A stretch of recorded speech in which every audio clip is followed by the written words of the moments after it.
So, ngayon mga ka-toolbox ay mag-unbox tayo nitong battery na Life PO4. At meron itong capacity na 100 Ah at 12.8 volt ang kanyang nominal voltage. At mamaya ay i-capacity test natin ito para malaman kung legit nga ba na 100 Ah ang kanyang capacity. So, pero bago yan, atin munang i-unbox kung ano ang kasama sa kanyang package. So ngayon, simulan na natin ang pag-unbox.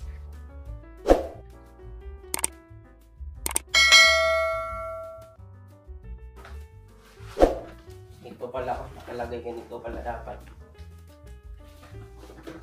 So ang brand ditong battery ay Homesing. Pwede siya series, pwede parallel. Meron siyang battery cap, volt, tsaka battery cap.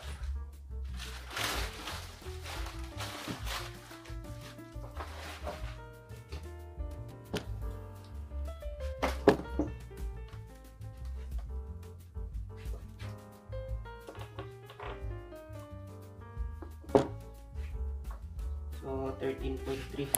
Try natin ito i-charge para siguradong puno pagka-capacity test natin. Charge muna natin ito.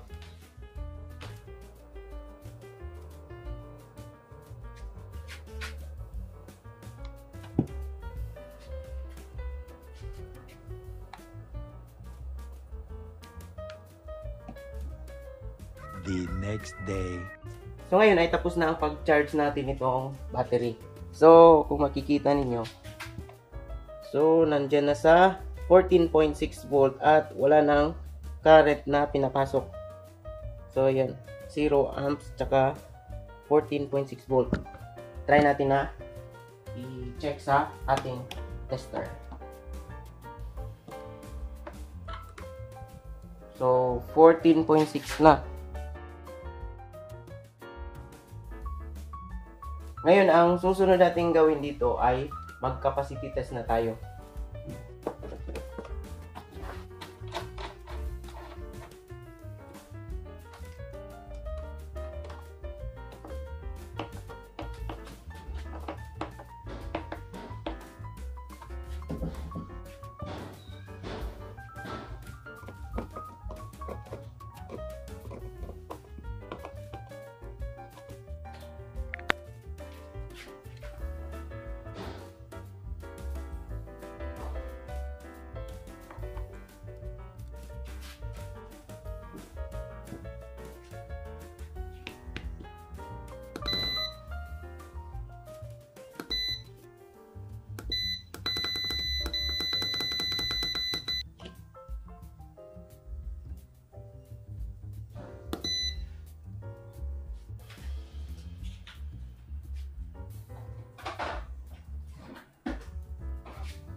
Ngayon ay nasa 6 hours na and 8 minutes.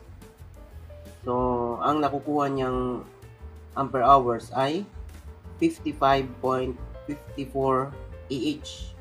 At ang energy ay 726.8 watt hour or 727,000 milliwatt hour.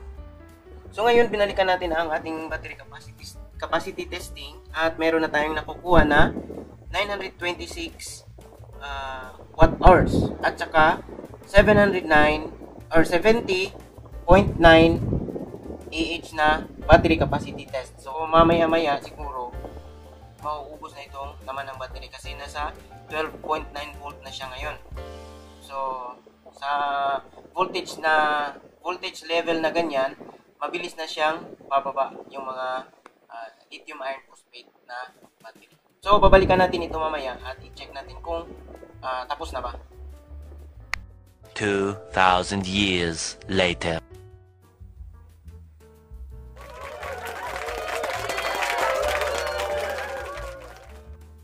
So ayan mga ka-toolbox, tapos na ang pag-test natin itong battery at ang nakuha nating capacity base sa kanyang result ay merong 101.6 ampere hours at saka may energy capacity tayong nakuha na 130.9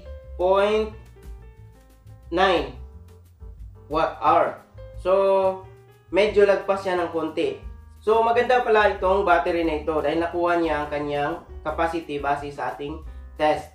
So ito mas advantage siya kasi mas mura kumpara sa ibang lithium iron phosphate na mabibili natin sa online. At kung gusto mo bumili nito ay i-check mo lang ang product link sa ating description pati yung voucher na pangdagdag sa discount ng pagbili mo. So yan na muna ngayon mga ka-toolbox. Sa susunod na video ay i-install natin ito sa isang solar setup para makita natin ang kanyang performance sa actual na solar setup. So yan na muna. Paalam at ingat tayong lahat.